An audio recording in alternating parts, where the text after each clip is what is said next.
lovely people. Today we're following up on intrusive thoughts.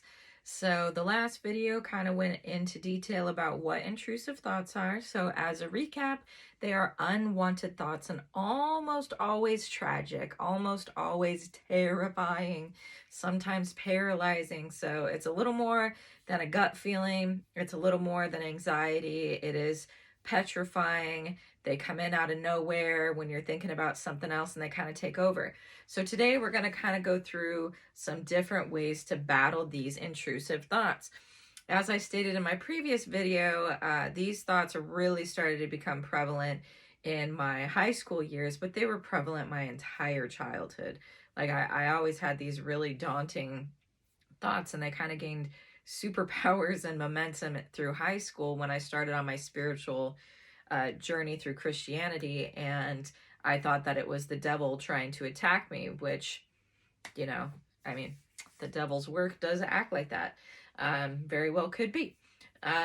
So I would speak it away the same you would a bad energy or a bad spirit, and kind of that, whether it's mind over matter, or if you do believe that it's actually the spiritual forces at work, when we put our intention for something to not have power, for something not to be allowed in our mind space, it does work. You have to be diligent. You have to believe. You have to put the effort in there.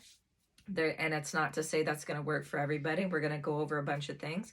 But for myself, anytime I had these intrusive, daunting thoughts that I was going to die or something was going to end, or just panic, dread over really dumb, trivial stuff. It's like it used to be traveling, which I spoke about.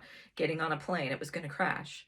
I was going to die 1,000 ways. It was going to blow up. There's going to be a terrorist on the plane. Like, my mind would run rampant, and I wouldn't even be thinking about any of that stuff. I wouldn't even be planning on traveling, okay? I didn't even have a vacation lined up, nothing going on, but I was terrified that that's what was going to happen. So it's unrealistic thoughts. So if you speak to your own mind and say, you have no power over me, right? You cannot be in my space. You cannot be in my mind. If you are religious, you can say a prayer to speak it out, to calm your mind, to force these thoughts out of your head. If you are not, reframe that, okay? Break it down, okay? That's the main thing we want to do, break it down. Is this realistic? Are you going on a trip? Do you think you're actually going to die? Do the statistics point to you dying? You have better odds of getting in a car accident. So realistically, no, you're not likely to die. And even though terrorist activity has happened, is it likely that you're going to have that when you take your first flight? Is it likely the engine is going to blow up? How often do you hear about that? That's not a realistic thought. Break it down and give yourself that intentional reassurance, especially when we've went through a lot of traumas in life or relationally, or if we have mental health conditions that we battle, even anxiety. It can be easier for us to manifest these intrusive thoughts without even knowing it.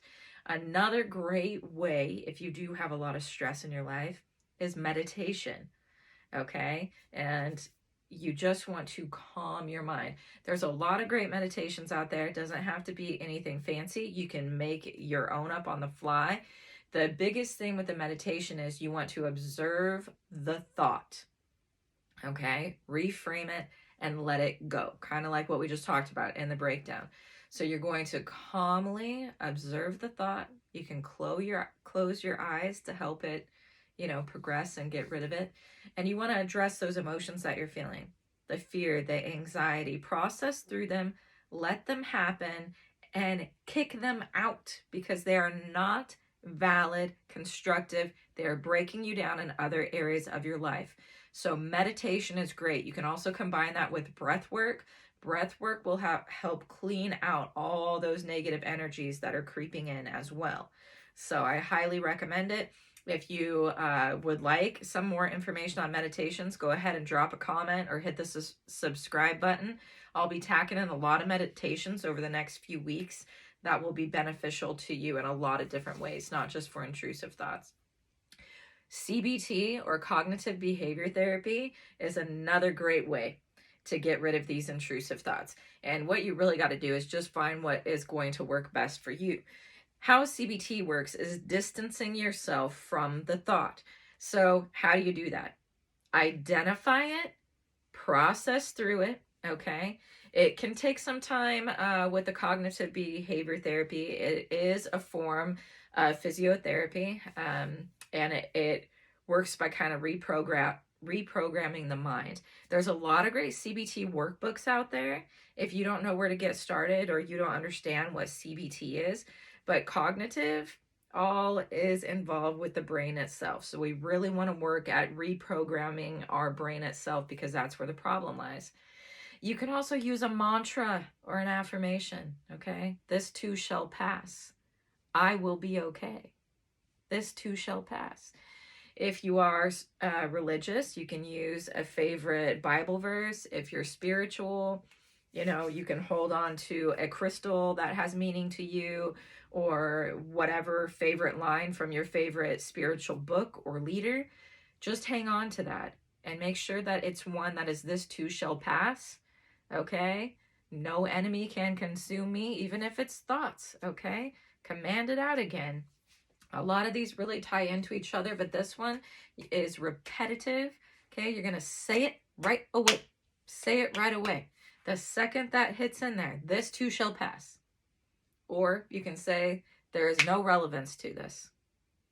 Okay? There is no relevance. There cannot be a hold on my mind. Whatever resonates to you the best to help shush it out is going to be the one that you want to utilize, because it's going to feel like it's never going to go away, even when you start saying these mantras. But the more you say this and the more you push it out, the quicker you're going to get those results on there. Visualization techniques is another good one. It helps you to feel in control of your thoughts, and that's the ideal, right? We want to have control of those things.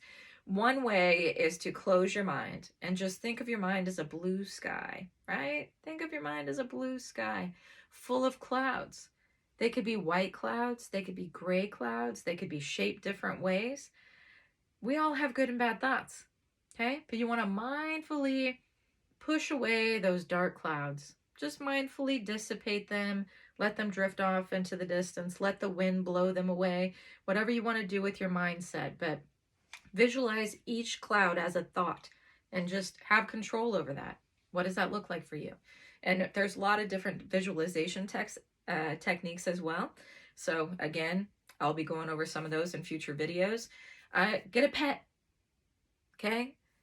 Love on one of your animals, connect with it, take it for a walk, okay? Engage. If you do not have an animal, you can go seek one, go on a horseback ride, go to a petting zoo.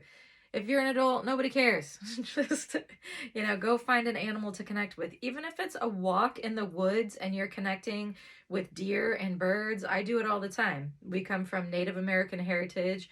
I absolutely love communing with the animals and feeling like Snow White, just having a moment to be alone with them. It's very calming, it's very soothing, and it distracts our mind. Okay, it simmers everything down and distracts our mind. Same with going out in nature in general. It's really beneficial, and that's another one here. So it's going to boost your mental health, because it literally is boosting all that good energy flow, all those good chemicals that your brain needs in order to calm down, to go through the rumination cycling, okay, to kind of detox your mind, detox your body. It engages all the senses and is a great distraction technique. Plus, it's something that we need anyway.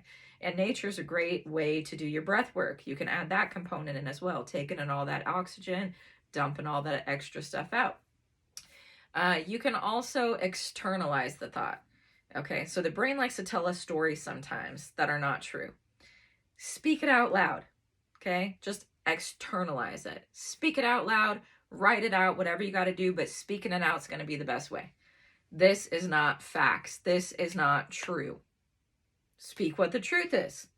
I am not going to die when I travel. I will be fine. I will be safe. What are you going to gain from this trip? Speak it out. And then grounding yourself in the present. So one great way, again, nature, take your shoes off, ground yourself outside, whether it's grass. I mean, I don't have grass because We're on a water restriction, so I have to go a ways to find grass, but I don't care. I'll just ground my feet in the dirt that I got outside. Just become one with nature. It helps a little bit. It might sound all hippy dippy, but it's fine. It's fine. I do it all the time. I've always been a barefoot person, and it does help ground you. Go out in nature, or just ground yourself in the present. Okay? Try not to focus on the negative, because if you're not grounded, that's where your mind's going to go. You don't want to be living in the past. Okay? If it's an intrusive thought about you're going to get cheated on because an ex cheated on you and you're with somebody new, or even if your current partner cheated, you have no control over what happens, but you're living in something that has not happened. Okay? And you're reacting like it did happen in the past, or it's going to happen in the future. You don't know what the future holds, and you can't live in the past. You got to just focus on the present. Is it relevant to this second, to this moment right now? No, it's not. So toss it in the trash, okay? You have no control over what other people do, as terrifying as that is. Trust me, I know. As difficult as it is. And sometimes we have to really work hard to pass that along and to not let it consume us. But it will. Living in the past and living in the future is just really not good to do. It ends up creating astronomically damaging stories that are just not real. Okay, you deserve all the love and the happiness in the entire world, and you do not deserve to let intrusive thoughts consume you.